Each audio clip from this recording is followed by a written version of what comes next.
propia en un medio húmedo, ¿verdad? Ya está. Ahora, sobre esta mucosa que hemos hablado, precisemos la histología de la cual están constituidas. Por ejemplo, hay epitelios de revestimiento que son no queratinizados. Es decir, lo que hemos ido hablando en la anterior clase, no tiene la capa córnea, manifiesta. Por ejemplo, que tiene la piel, pero que también en la boca hay capas córneas importantes. Pero a esta se llama no queratinizado, donde las capas celulares están vivas, tienen núcleo y claro, son cientos de capas que constituyen esencialmente toda la parte del estrato basal germinativo más su estrato espinoso, ¿no? Ahí está, el quera o no queratinizado. Luego hemos hablado de un epitelio paraqueratinizado también en la anterior clase. Sí, esta se diferencia histológicamente del no queratinizado porque en los paraqueratinizados lo que está más destacado es el estrato lúcido. Eso hay que denotar porque eso constituye, por ejemplo, el epitelio de transición de la zona roja del labio, vermellón, la parte libre, la semimucosa, tiene varios nombres, ¿no? Se llama semimucosa, vermellón, parte libre, roja del labio. Ahí tiene un epitelio para queratinizar.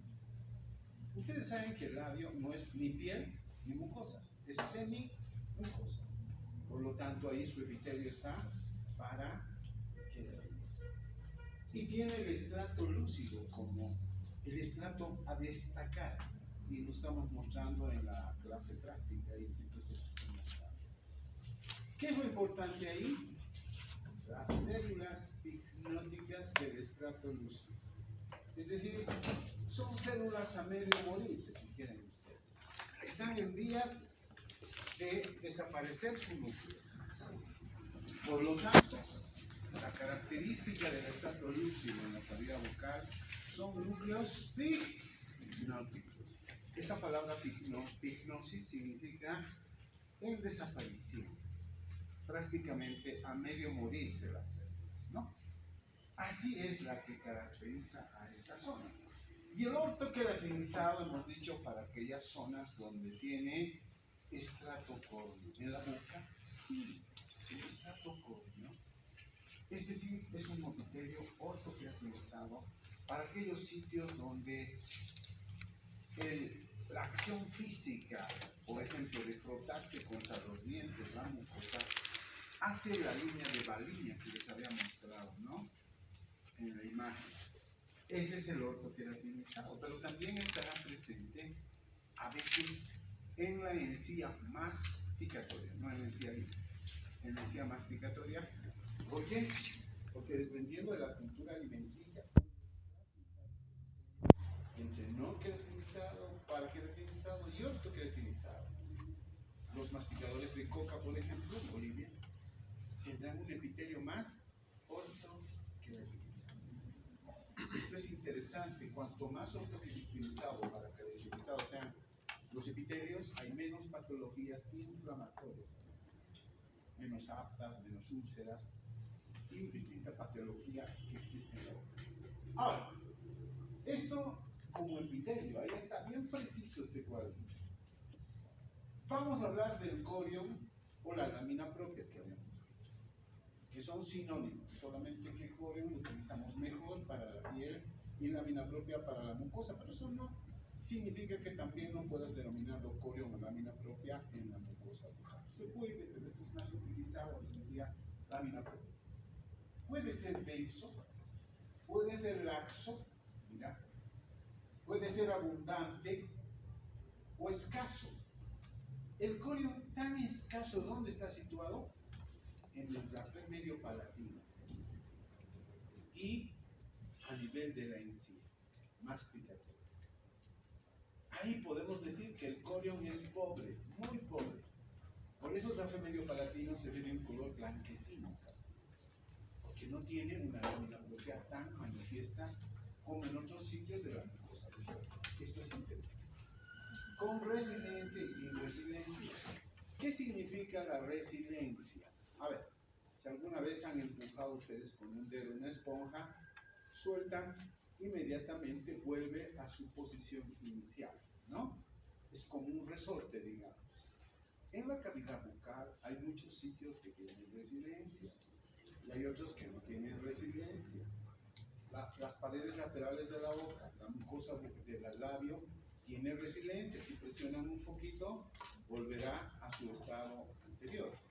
En cambio, la zona del zafe medio palatino de la mucosa masticatoria no tiene resiliencia, porque es escaso su cúrcuma. Si en este sitio, alguna vez cuando ustedes hagan las prótesis, las plaquitas que llamamos para reponer los dientes, no tienen un alivio en esta zona del rafe medio palatino de la que presione, seguramente podrían producir úlceras, porque se evita la vascularidad, porque es pobre la lámina propia o corión, y cualquier presión mínima que sea, siempre produce muerte de las células y se producen úlceras. Entonces la resiliencia es importante por la presencia de esa lámina propia que habíamos estado hablando. Y esto va a tener su aplicación cuando ustedes estén en cursos superiores y sepan en qué sitios aliviar y en qué sitios no. Importante. De acuerdo a la fijación, hay una lámina propia o corión que puede ser fija o adherida o móvil. En esta región de la encía masticatoria no es móvil la mucosa. En cambio, en la pared lateral de la boca, el labio, sí es móvil, podemos moverlo.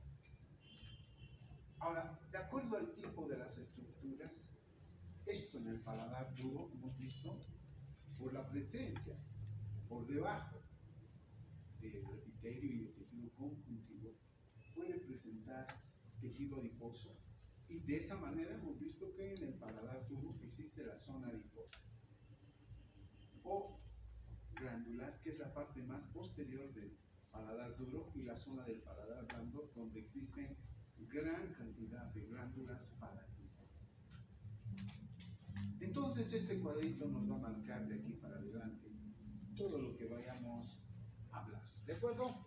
Es un recordatorio, ya lo habíamos visto, hemos ido repasando todo este tipo de... Ahí está, tal vez para recordar un poquito nada más. Aquí están los tipos de epitelio que habíamos visto. Este es el epitelio no queratinizado. En una gráfica, en un esquema, miren las herramientas. En un epitelio paraqueratinizado se puede ver el estrato lúcido, pero con núcleos pignóticos. Y este es el ortoqueratinizado, donde las células están muertas, no tienen núcleo, ¿no? Así es. Después, claro, hemos visto lo mismo, el estrato espinoso, con desmosomas, todo aquello, ¿no? Aquí está un poquito para revisar lo que es el vestíbulo, la mucosa de revestimiento del labio, la cara interna del labio, la mucosa del proceso alveolar, la mucosa del labio también, perdonen, la foto no se ve bien por esta luz. Miren, la zona también del labio, la parte mucosa, y aquí la semimucosa, aquí la mucosa del proceso alveolar, que es de revestimiento, por supuesto, revestimiento, revestimiento, revestimiento. Y aquí tenemos la zona del paladar blando, del istmo de las fauces, por esa región, que tiene epitelio revestimiento, excepto detrás de la úvula, que hoy vamos a hablar, que tiene epitelio respiratorio. ¿No? El piso de la boca es epitelio revestimiento, el dorso de la lengua es revestimiento. Y es un epitelio más delgadito, diríamos así, de tal manera que por la translucidez se puede ver hasta las venas raninas, ¿no? Entonces es un epitelio el más delgado que está dentro de los revestimientos de la cavidad. Y luego, claro, de las fauces. Y hemos ido revisando la mucosa revestimiento, miren eso, epitelio no queratinizado, mayor número de capas celulares, porque sus células tienen núcleos, eso no nos vamos a olvidar. El corión laxo, semilaxo. Que es epiteliales muy frecuentes, profundas, que la mucosa masticatoria, pero no nos olvidaremos lo que hemos hablado, las fibras colágenas del tipo 1, que se van a insertar transversalmente, llamadas fibras de Sharpey, que evitan que haya arrugas en la cavidad bucal, no se forman arrugas, no hay pliegues en la cavidad bucal. Gracias a esto. Y hemos dicho que esto vamos a preguntar en el examen parcial, ¿verdad? Ahí está. La submucosa bien definida puede contener glándulas salivales, adenómeros de las glándulas, y dependiendo de dónde encontremos, pueden ser glándulas labiales, glándulas yugales de la paleta, molares si están más atrás, palatinas si están arriba. Tenemos miles de glándulas pequeñas que se van a abrir ahí, ¿no? Ahí está. Vamos a hablar de las glándulas del seno. Aquí ya para remarcar al epitelio, lo mismo, solamente que estamos denotando el epitelio. Aquí estoy viendo lo que significa la submucosa, ¿no? Lo hemos coloreado para que se note mejor la submucosa de lo que ya hemos hablado, son lo mismo. Esta es la submucosa donde hemos dicho hay adenómeros de las glándulas. Y no te olvides, adenómeros es la parte principal, secretora, fabricadora de la saliva, porque más arriba están los conductos. ¿No? Ahí está la submucosa, la hemos coloreado. Y aquí está la lámina propia o coreo de un color amarillo para denotarla ya en la observación microscópica. El efecto es el mismo, no estamos cambiándola. Y después los labios, habíamos visto también que bien, por fuera tiene piel, adentro pues vamos a encontrar que en la lámina propia o coreo importante, y más adentro lo que vamos a encontrar en la parte tegumentaria de la piel será la hipodermis, ¿no? Donde hay tejido adiposo, pero aquí inmediatamente vamos a encontrar músculo estriado esquelético que corresponderá al músculo orbicular cerebral, ¿no? Que es estriado esquelético, que es a la voluntad. Ahí está todo lo que hemos hablado. En los labios también habíamos visto, ahí está un esquemita muy bonito. Esta es la parte tegumentaria que estamos observando en nuestro laboratorio en estos días. Es piel delgada, no nos olvidaremos. La piel delgada se caracteriza porque no tiene estrato lúcido, ¿no? Es lo más típico que hemos dicho. Hay glándulas sebáceas, las uniones pilosebáceas, las glándulas piloríparas, todo aquello se observa maravillosamente hasta llegar a la zona de la semimucosa. La semimucosa se caracteriza porque en esta zona existe la paz glabra, que se llama. ¿Y qué se llama la paz glabra? Quiere decir una zona donde la membrana basal disminuye su sinuosidad, disminuye, ya entrando como signo además histológico de entrar en la semimucosa, porque más allá la sinuosidad se manifiesta en toda la zona de transición del epitelio, porque esta epitelio es zona de transición entre piel y mucosa, se llama la semimucosa, que es un epitelio que ya lo hemos dicho para queratinizar esencialmente, ¿no? Y de pronto al entrar con la mucosa hay una característica también, que empieza a manifestar mayor repliegue de la membrana basal llamada la pars villosa. Entonces hay dos zonas interesantes, la pars glabra y la pars villosa, que corresponden a la membrana basal, que hacen sinuosidades en las zonas de transición, piel semimucosa y semimucosa mucosa. ¿Listo? Bien. En la zona de la semimucosa, que hay que ponerle mucho énfasis, en el coreo con lámina propia, aquí está la pregunta del examen. No existe ninguna glándula salival, por favor.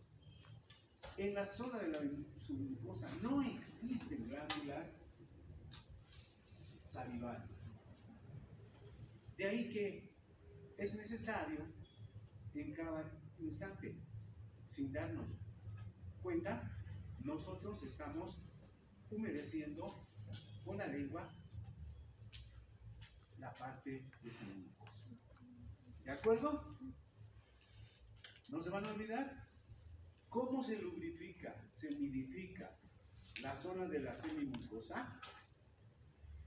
Por la acción de la lengua, que a cada instante nosotros producimos, como echarle una pincelada con la lengua, la saliva en la semimucosa.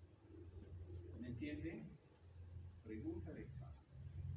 Bueno, no existe entonces en la lámina propiocoreum ninguna glándula salival. Por favor.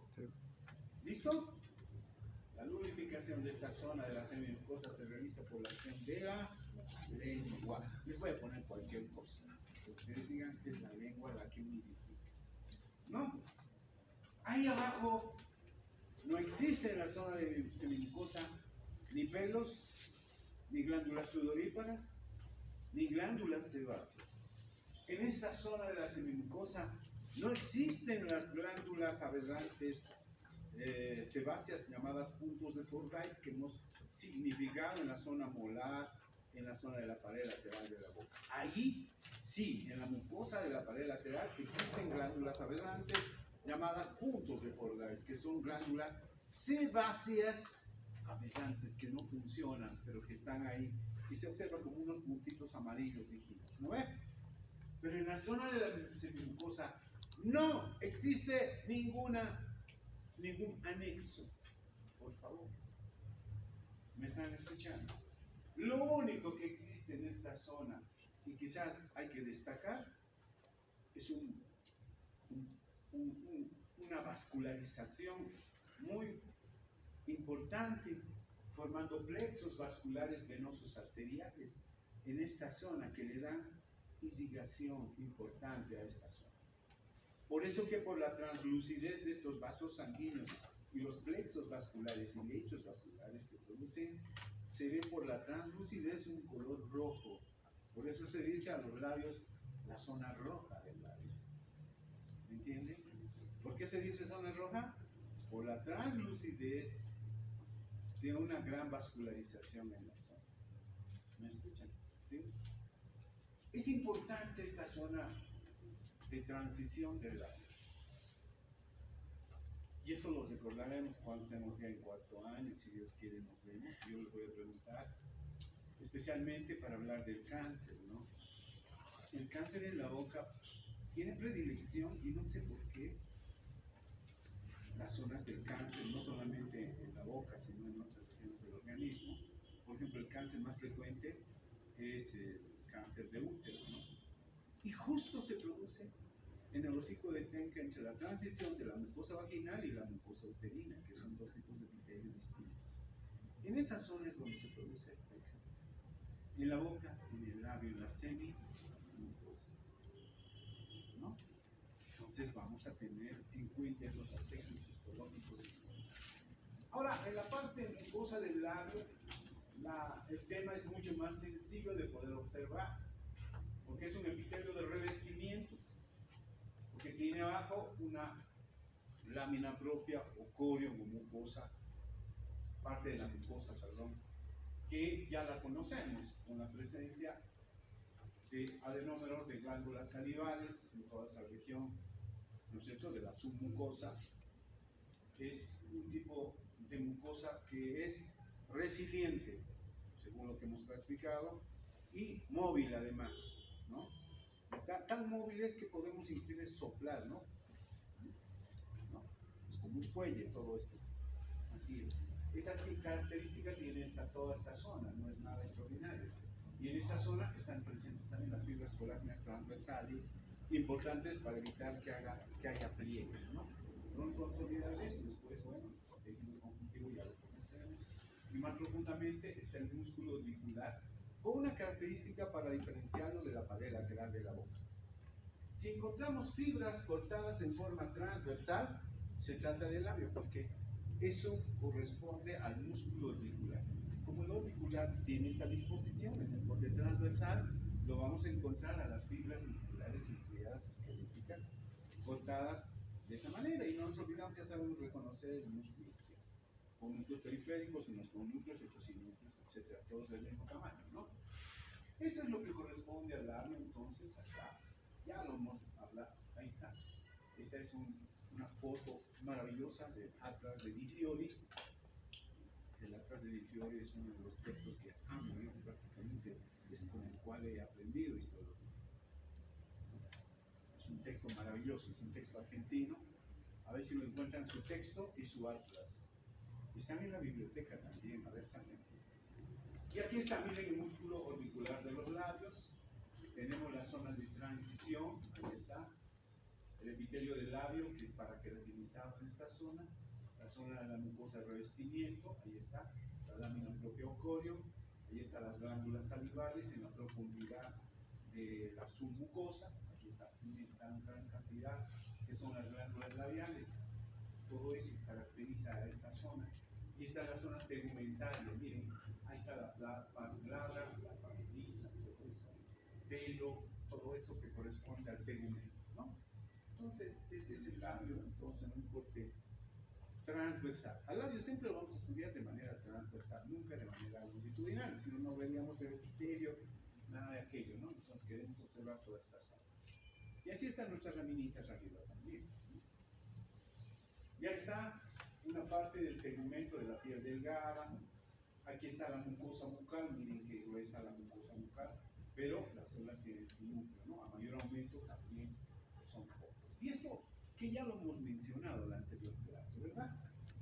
Para significar que en la cavidad bucal, si bien existen las 4 tipos de formas celulares que ya hemos mencionado, que están dentro de la mucosa bucal, al igual que en la piel, al igual que en los tegumentos, las mismas células están presentes. Solo que hay que destacar en la mucosa bucal que existen células progenitoras en el estratum basal. Algunas que se especializan en células germinales de amplificación, y estas van a empezar a crecer hasta convertirse en células maduras del estrato espinoso, del estrato y etcétera, ¿no? Esto ya lo hemos visto todo eso. A ver, ¿qué más? Bueno, ya hemos visto estos dibujitos, hemos visto la mejilla en la anterior clase, un poquito para recordar, nada más. La línea de Valiña, miren que blanquecina se la ve, ¿no? Sí, es una línea donde rozan los molarcitos, todo aquello, y nos mordemos o masqueteamos a veces, y se hace un epitelio corto, pero el paladar duro también lo tenemos. Aquí es mucosa de revestimiento, el piso de la boca, los labios, está la semimucosa, y le hemos conocido como el área de Klein. Cuidado para el examen. Toda esta zona donde las niñas ponen su delineador, por ahí sí, ¿no? Bueno, yo tengo 2 hijas, por eso sé que hay delineadores. Son colegas además, ya son grandes. Entonces, esta se llama la línea de Klein. Ahí donde ponen las niñas, el delineadorcito se llama la línea de Klein, para marcar exactamente entre la piel y la semimucosa. Pero toda esta zona que la ven, el área, se llama el área de Klein. ¿Listo? Con K. Klein. Entonces, podrían preguntarse en el examen, no sé si está así en su texto. El área de Klein está constituido por mucosa ortoqueratinizada, paraqueratinizada, no queratinizada, todas, ninguna. Vamos, respondan. El área de Klein está constituido por mucosa orto, para, no queratinizado, todos, ninguno. Para queratinizada. Ya ves, ese es el área de Klein donde las niñas pintan todo el tiempo.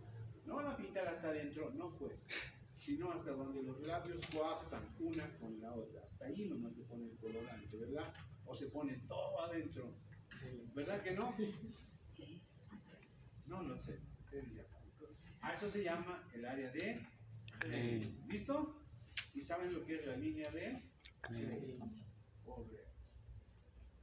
Después ya hemos visto toda esta parte, el fornix, mucosa bucal, el piso de la boca, paladar, la encía. Habíamos hablado también de esta parte de la encía, ¿se acuerdan? La textura de piel de naranja, todo eso se los he dicho, ¿no?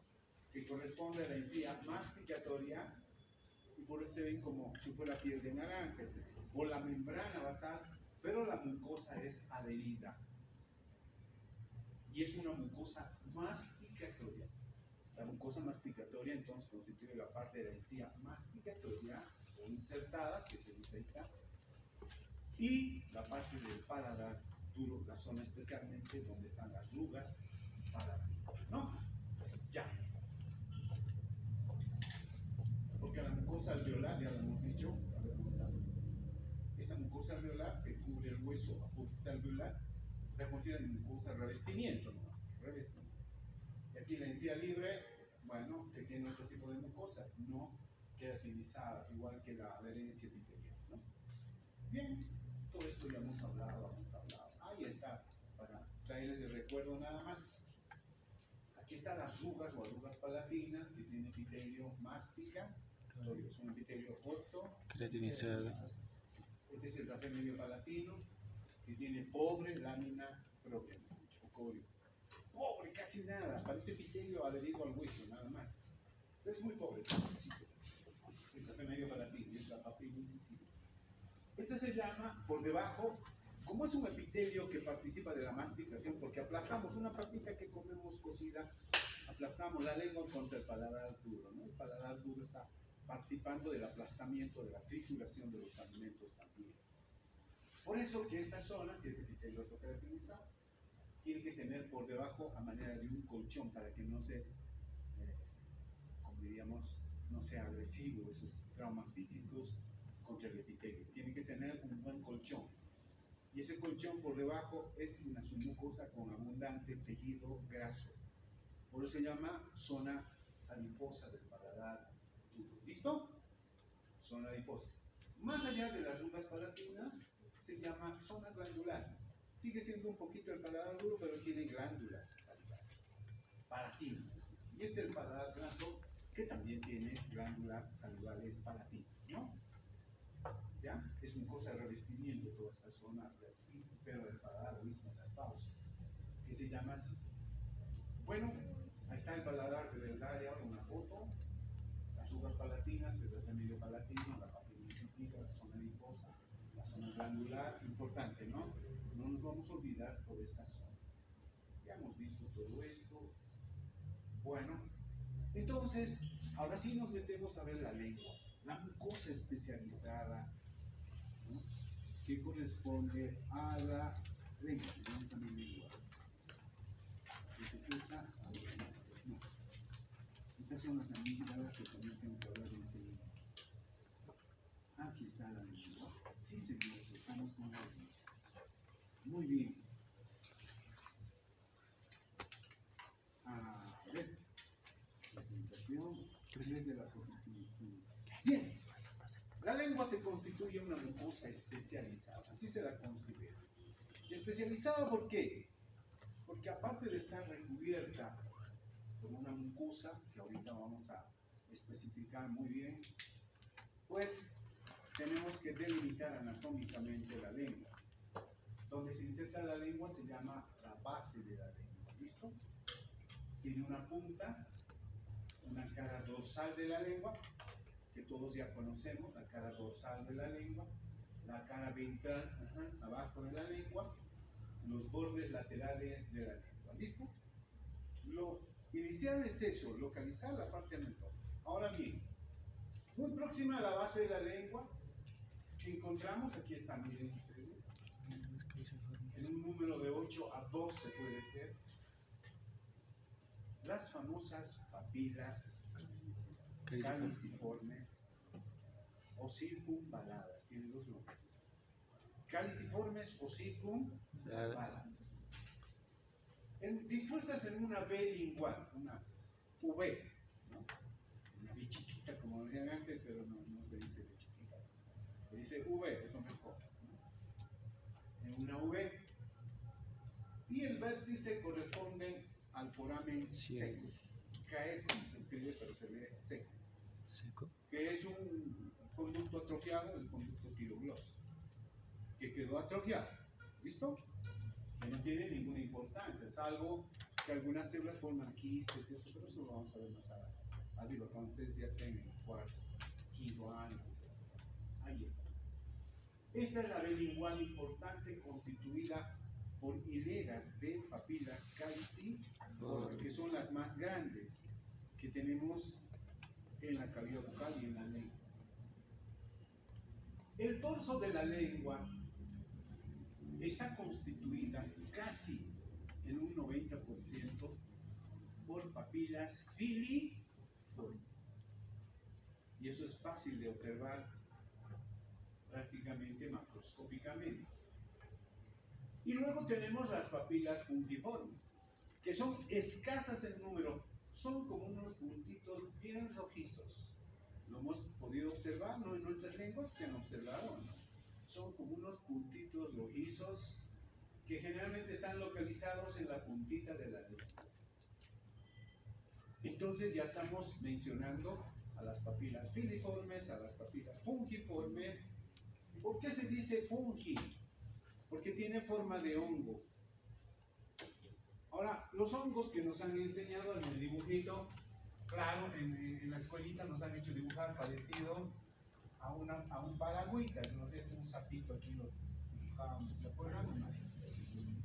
¿No? Bueno, ya. Un hongo. Esto era un hongo pero macroscópico, grande. Lo que pasa es que los hongos no siempre son así grandes. Existen hongos microscópicos que no se los observa a simple vista, pero que están dentro de la cavidad bucal. Son microscópicos. Y los hongos van a causar muchas enfermedades, ¿no? Fúngicas que se llaman. Al hongo se lo puede decir también fungi. Fungi, con G de gatito, ¿no? Fungi. En vez de decir hongo, puedes decir fungi. Esto que estoy enseñando, ustedes lo saben, ¿no? Cuando piden un platito con hongos, no sé, pero por ahí piden un fungi, a mí me gusta el fungi, pancetta, tortellini. Bueno, venden aquí, se quitan. Hay propaganda, ¿ya? Son comidas que se hacen con honguito, a mí me encanta eso. Bueno, entonces, los hongos no siempre tienen esta forma. Generalmente los hongos, las hifas de hongos tienen esta forma. En la parte del cuello estrecho y parece que tuvieran más ancho en la parte terminal, ¿no? Por eso que estas papilas tienen esta forma, parecido a hongos. Por eso se dice fungiformes, parecido a los hongos que dicen. ¿Listo? Disculpen que esté hablando otras cosas fuera que debería enseñar, pero ya, fungi, lo conocen. Listo, entonces estamos hablando de las como diríamos, de estructuras histológicas muy notables en la punta y un poquito en el dorso de la lengua, ¿no? Son papilas fungiformes de color rojizo. ¿Y por qué será rojizo? Ah, su epitelio es entonces muy delgado. Y enseguida vamos a explicar. Y en los bordes laterales de la lengua, y eso se van a revisar en la casa, tomen con un pañuelo o una casita la lengua, estírense un poco así. El domingo pueden revisarse todo esto. Hay que revisarse, chicos.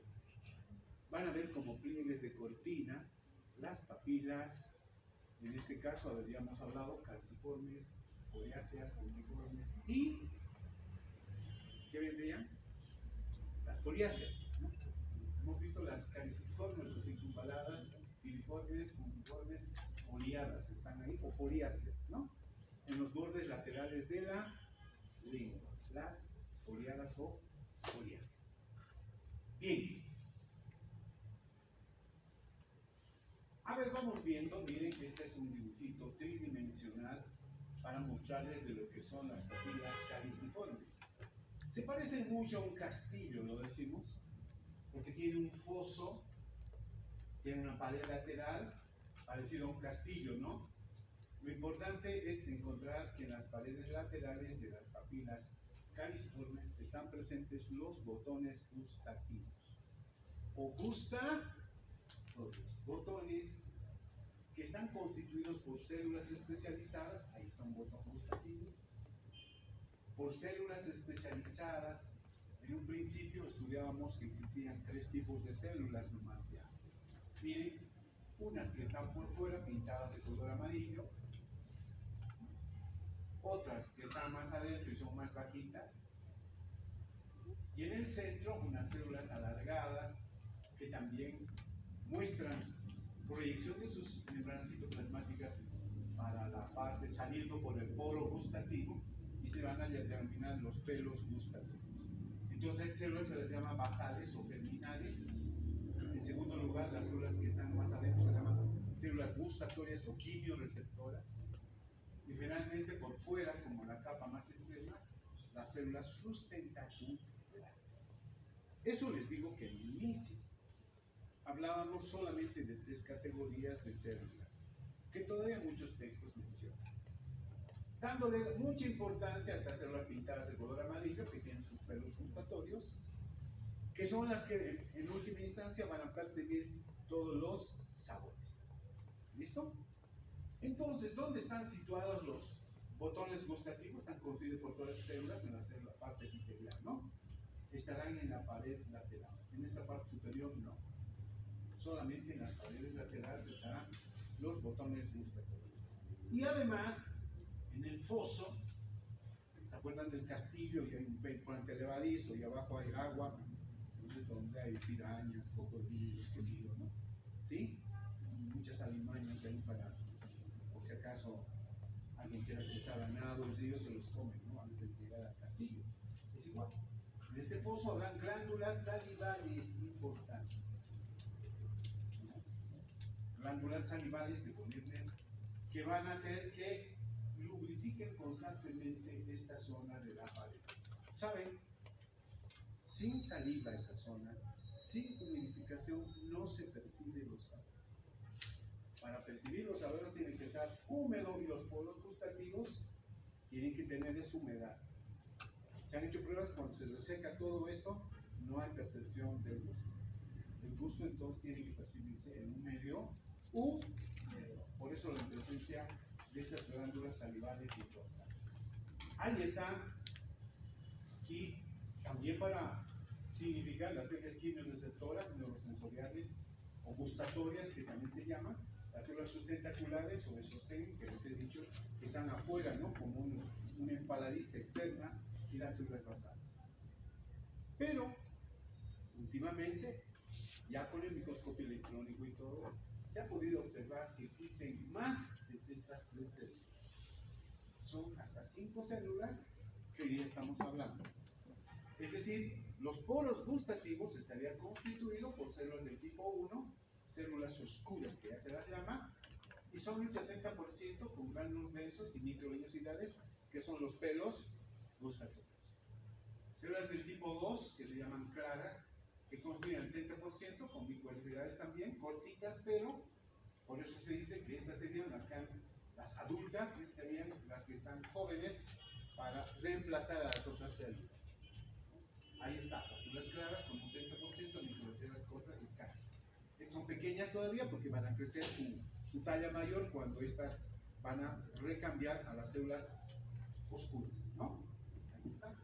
Luego las células del tipo 3, me estoy refiriendo a los botones gustatorios, cuidado. Estas son las células del botón gustatorio, más de las 3, ahora por el microscopio electrónico se observa estas 5 categorías.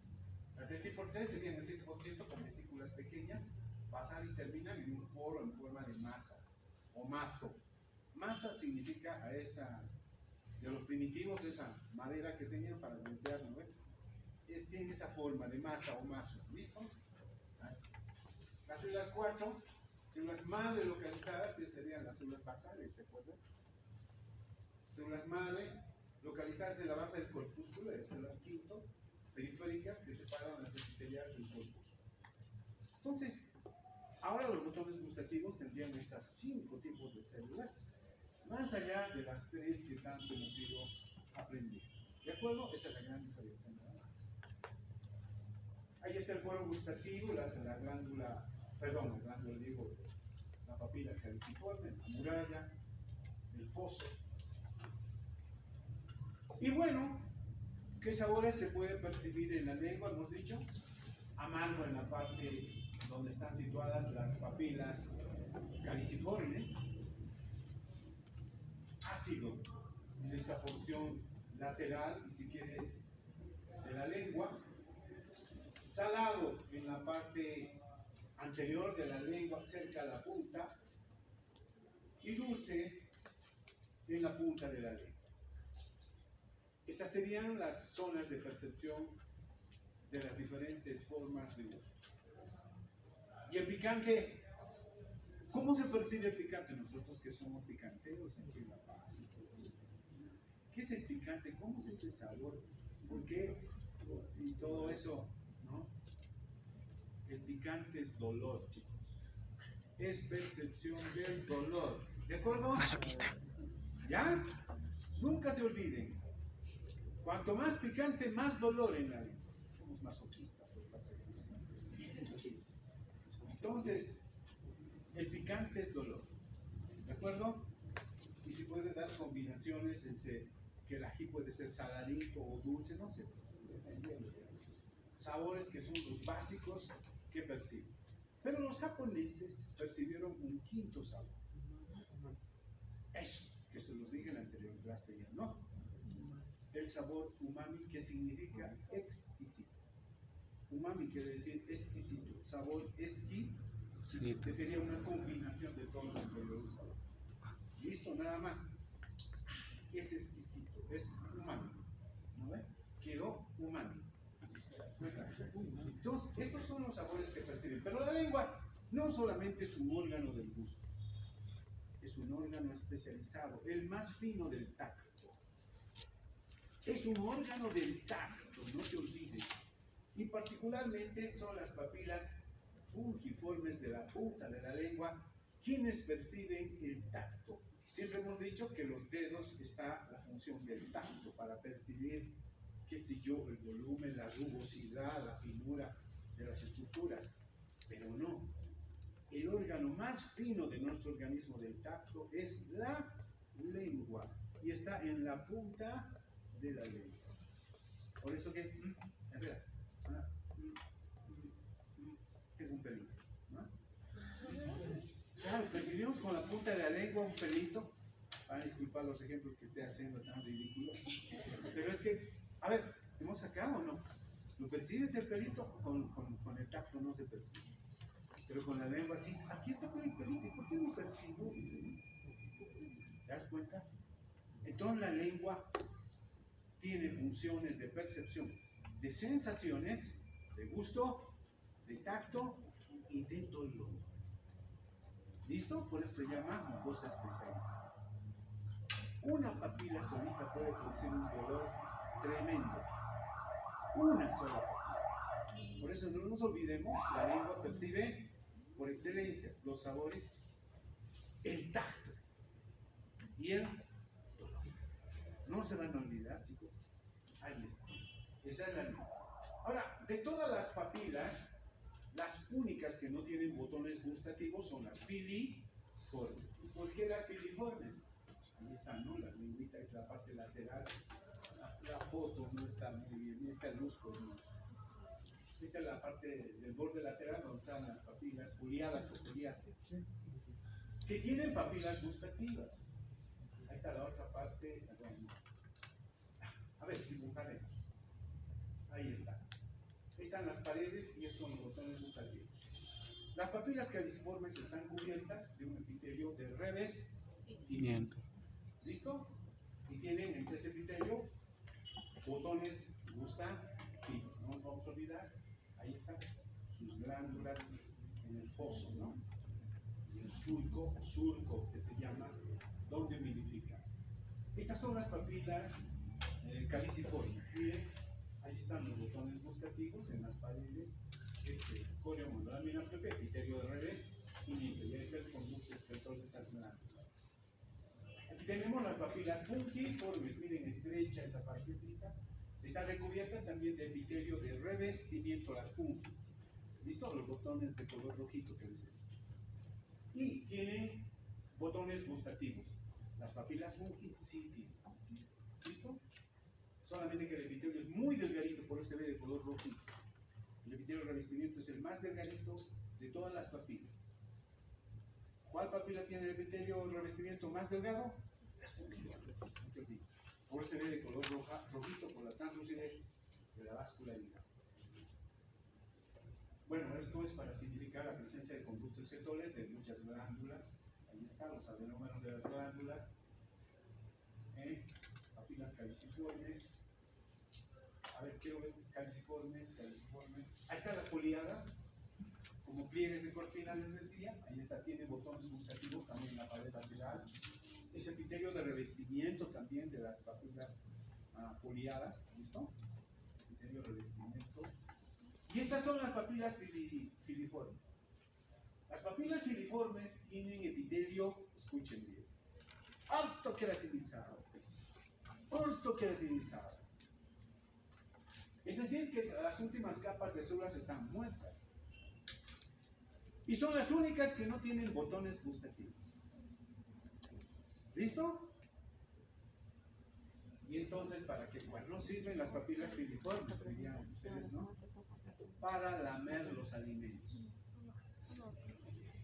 ¿Lamemos o no los alimentos? Un heladito, ni quiere decir le damos vuelta al helado, ¿no? ¿No? Sirve para lamer los alimentos. El epitelio está orto. No nos olvidemos, no tiene botones gustativos, no participa de la sensación del gusto. ¿Me entienden? Entonces un epitelio que tiene ortocaracterización. Y donde podemos tal vez acordarnos de la ortocaracterización es en nuestro gato. ¿Tienen gato o no? ¿Alguna vez les ha lamido un gato a ustedes? Es como si les pasara una lija, ¿no? O un perrito. ¿No te has hecho lamer con el gato, hija, tú? ¿No tienes gato? Sí. Préstate un gato, pues. ¿Qué te lava? Un tigre. Un león que te prueba. Te va a sacar de un lenguazo. Es como una lija, ¿no? Los gatos. ¿Ah? ¿Les han lamido o no? La mano sí. No. Qué áspero. ¿No? ¿Por qué? Porque las papilas filiformes tienen ortoqueratinización. Y la nuestra también tiene ortoqueratinización. No te pido que te la mames, ¿no?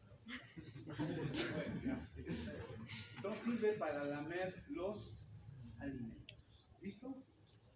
Y son la mayoría de nuestra vida, ¿verdad? Queridos amigos, ahora ¿qué tenemos? A ver, 8:58, no me ha alcanzado para mis amigos, no importa. Hasta aquí entonces, queridos amigos, todo lo que constituye la mucosa especializada. Bueno, el viernes nos encontramos. Yo voy a hablar un poco de amígdalas y todas las glándulas salivares, ¿de acuerdo? Bien, si alguien tuviera algún reclamo, alguna verificación de su examen, con todo agrado, no tengo